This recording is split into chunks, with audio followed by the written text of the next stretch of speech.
So today we're going to be talking about some big news stories in the world of MMA. Let's start right away with the biggest one. Is Conor McGregor finally coming back to the UFC? So we've seen this a lot of times throughout McGregor's career, let's be honest, and the same pattern is starting to show again. McGregor's starting to post training footage online of him hitting the pads, of him moving around the octagon, and now just recently he's added the UFC on social media saying let's get this show started. He's also added Dana White and TKO Group saying call that big butt nurse, whatever that means. Now history does tend to repeat itself. We've seen this process be repeated multiple times by McGregor. We see him start tweeting stuff, we see him back in training, we see him sparring with people, and then 2 weeks later he's on an interview with Jake Gyllenhaal tweaking out being like the movie's great.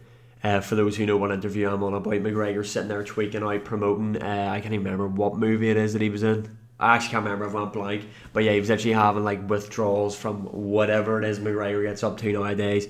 Crazy. But yeah, Dana White has since came out about this. McGregor's tweet saying like McGregor won't be fighting this year, and he hasn't spoken to McGregor in a while. I don't think we'll get a McGregor fight announcement if he is going to come back. A lot of people saying the McGregor days are done. I do believe that like McGregor's never going to be champ again. He's never going to be like fighting for a world title again. But he does have 2 fights left on his UFC deal, and they're obviously not going to let him just go. McGregor is probably going to have to fight his way out of that contract, at least have one more fight. And it's clear that McGregor is looking to get into the influencer boxing world. We've seen him call out the likes of KSI, Jake Paul, Logan Paul. McGregor's looking to go over there and make a boatload of money against one of those guys, but the fact that he is in ties with the UFC means he can't do that. You've even got his bare knuckle FC. He states all the time he wants to fight in that promotion, but because he is signed to the UFC contractually, he cannot fight under any organisation. But Dana White saying he hasn't spoke to him in a while. You don't really know what to believe, to be honest. I don't see why Dana White would lie about that, to be honest. But yeah, McGregor obviously was booked to fight at UFC 303, got injured, pulled out, haven't heard from him since. The fight's still there for him. Like, I mean, I know Michael Chandler has been beaten, twice since the whole McGregor thing fizzled out, but it's still there, and it's a fight that people will watch. When McGregor returns, if he returns against Michael Chandler, it will be a massive event. It'll probably be one of the highest selling events in UFC history, if we're being honest. McGregor is still one of, if not the biggest name in combat sports. That's just a fact. Whether you love him, you hate him, he is one of the biggest names in combat sports right now. And I think the Michael Chandler fight stylistically is a good fight for McGregor to come back to. Michael Chandler, he's up there in age now, he's taken a lot of damage throughout his career. I think it'll be a good send-off fight for both guys, to be honest. I think if Michael Chandler's able to get that big payday against McGregor, win, lose or draw, that's a perfect way for Michael Chandler to end, because realistically you aren't going to achieve anything higher than that. He's not going to win a world title, and arguably being able to fight McGregor in the main event, and if you get a win over him, people won't agree with me on this one, but in terms of what that will do for your career afterwards, like if Michael Chandler was able to be in a main event against McGregor and beat him, Michael Chandler just sails into superstardom. I mean, like, look at Nate Diaz, for example. He beat McGregor. He had a bit of like a cult following. Obviously, the Diaz brothers are known, but after he beat McGregor, like, he just took off in terms of star power. But yeah, do I think McGregor's going to come back? Yes. I don't think we will see him maybe at the end of the year. I think if the UFC are and McGregor is looking to come back, I think the issue with McGregor coming back soon is that the UFC are in negotiation with different organisations about who is going to be their broadcast partner, and if they're able to like wave the McGregor fight in front of people, they will end up biting on that, because McGregor draws numbers. So if you're Netflix looking at that, you know the amount of sponsorship money you can recoup for having McGregor on the main event, the amount of eyes that are going to tune in for that. That's why the UFC will use McGregor as like a negotiation factor. Same thing with what I think they're doing with Tom Aspinall, Jon Jones. I think we will see Jon Jones, Tom Aspinall, but I think it will be on like the Netflix first ever UFC show's main event, because that's such a big fight. But yeah, moving on, we've got Paddy Pimlet calling out Justin Gaethje for a fight in October. Now, but it would help if I could speak. Paddy Pimlet says he wants to fight Justin Gaethje next in October in Abu Dhabi. Now, this is the problem with Paddy Pimlet. Obviously, Paddy Pimlet is a massive name. He's coming off a massive win over Michael Chandler. I know people don't really like to credit Michael Chandler, but Paddy Pimlet beat Michael Chandler better than Justin Gaethje did, better than Dustin Poirier did, and better than Charles Oliveira did. Paddy Pimlet absolutely shut him out and dominated him in there. Now, Paddy Pimlet has done an interview recently, and I think that is where this is coming from. Yeah, this is where it's coming from. I haven't seen the whole interview yet, but I'm guessing that's where this came from. But Arman Tsarukyan has also been on social media saying that he had turned down the Paddy Pimlet fight or something because he wants to fight sooner, and Paddy Pimlet is only looking to fight next in October. And that, like, Paddy Pimlet really should be, and I know he won't want to do this because technically he is the bigger star than Arman, but he should kind of be going at the beat of Arman's drum, to be honest. Like, if Arman Tsarukyan's like, I want to fight in 2 months, Paddy Pimlet should be sticking his hand up saying, I will fight Arman Tsarukyan in 2 months, not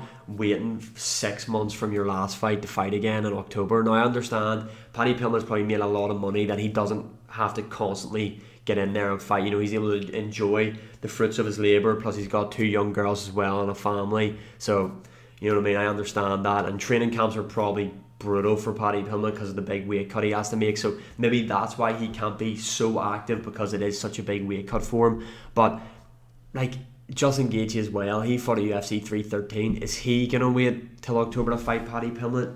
Probably not. Like, Justin Gaethje's getting up there in age now. This is his kind of like last stretch of his career.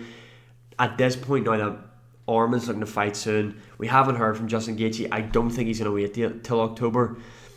They might end up doing Arman Tsarukyan, Justin Gaethje now, but I think Paddy Pimlet, if he is fit and ready to go, should be basically saying, when Arman Tsarukyan is ready, I'm ready, and try and get in there and line it up, because Arman wants to be lined up with Ilya versus Oliveira. So if Paddy's able to get in there with Arman and say he beats Arman, which I think would be a tough ask because Arman Tsarukyan is really good, but I'm not doubting Paddy Pimlet anymore after what we've seen in his last few performances. But if Paddy Pimlet's able to get in there with Arman and line up with the Ilya Charles Oliveira matchup, whoever wins, if Paddy's able to beat Arman and Ilya after Ilya KOs Oliveira, Paddy's going to walk right into a title fight, a massive matchup against Ilya Topuria.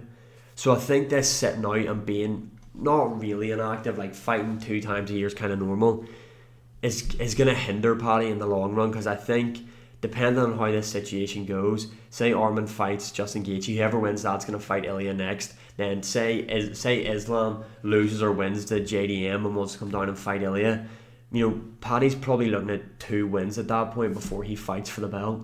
So I think Paddy Pimlet should really try and get dialed in back into the gym now and try and just say to the UFC, when Arman's ready, I am ready. Let's get this fight going. But yeah, this would also be a fun fight. I would just like to see Paddy Pimlet in there a bit sooner. Moving on, we've got Jon Jones will be fighting in 2025, 100%. That's according to Dana White. Well then, announce the fight then. If he's fighting in 2025, when? Because a Jon Jones event is a massive event. It's one of the highest selling events the UFC are going to do every year. So if he's fighting this year, when? When's the promo dropping? When's the date so people can get hyped up? And like, just, how can you strip Islam? I understand stripping Islam Makhachev. I am all for that, by the way. I think the double champ thing just doesn't work anymore. It's just so impractical, because anytime a fighter moves up to a different division to win a belt, they never drop back down, and it holds up 2 divisions. It's pointless. It's just, the double champ thing is cool. We've seen it a couple of times now. It's pointless. So I'm glad they're not doing that. But if you're going to strip Islam Makhachev, how the fuck have you not stripped Jon Jones? Like, Dana, there's no way this guy is sucking it that good that you're giving him all this leeway. It's crazy. It's criminal. He's actually ruining a future star for Jon Jones. He's ruining the future of the heavyweight division for a guy that has 1 fight left, really, if we're being honest. Jon Jones has 1 fight left at max. Maybe if it is against Aspinall, there might be a rematch clause, maybe. But I think Jones will fight Aspinall, win, lose or draw. Even if he loses, Jon Jones is done, in my opinion. So I don't understand how you can strip Islam Makhachev, who's been active, a defending champion, but you will then let Jon Jones keep the heavyweight title. It's criminal. But if he's fighting in 2025, when? When are we getting the announcement? Hurry up. And finally, I just want to end on this. Sean Strickland says that he would love to fight Bilal after all the shit he talked. You lost your belt. Let's make that fight happen. He also said, Bilal, you should finally sack up all that shit you talked, man. We can finally make it happen. You lost your belt. You got fucked up. I got fucked up. We should make that fight happen, Bilal. He said he would come up. All that shit he talks on Instagram. Now you can. Do it. Fucking do it. Or now you can, fucking pussy. Do it for Palestine. I fucking love that fight. There's nobody there for me. He just fought, let that lip heal up. Why not? I couldn't think of anything worse than watching Bilal Muhammad versus Sean Strickland. That would be one. That would be worse than Ngannou, Derek Lewis. One of the most boring dog shit fights ever. And Bilal Muhammad beats Sean Strickland with ease, in my opinion. Bilal beats him. Bilal is way better than Sean Strickland. Sean Strickland's just so boring now, in my opinion. He's just so boring. He's so shit. I've never liked Sean Strickland, especially when he used to do like that cringe thing. He was like, "Bro, I'll kill a guy. I'll kill a guy. Shut the fuck up. Shut up." And then all the edits that he gets, like Sean Strickland. What was I gonna say there? I've just went blank. Yeah, just fuck Sean Strickland. He's just so annoying. He's just so annoying. I was going to say there. Yeah, that's what I was going to talk about actually. The fact of the way he gets on, like, I'm going to go to war for you fucking guys. And the only time he ever puts it all out in the line is when he's fucking sparring YouTubers in his gym that don't know how to fight. That's the only time he lets his fucking hands go. And he still can't even drop them. Bully B absolutely dismantles Sean Strickland. But yeah, I don't think this fight's going to happen. Well, it might happen. I don't know. It'd be a PR nightmare, the build-up for the UFC. Like, Strickland will talk about all things Palestine and about what Bilal Muhammad believes in. And the build-up would be pretty funny to see what wild shit Strickland would say to him. But absolute disaster PR-wise for the UFC. But yeah, I just don't think this fight's going to happen. If it does happen, Bilal beats him. But yeah, let me know your opinions in the comments below. We are so close to 1k. I appreciate all the support. Like, share, subscribe, comment, all that good stuff. See you again in the next one.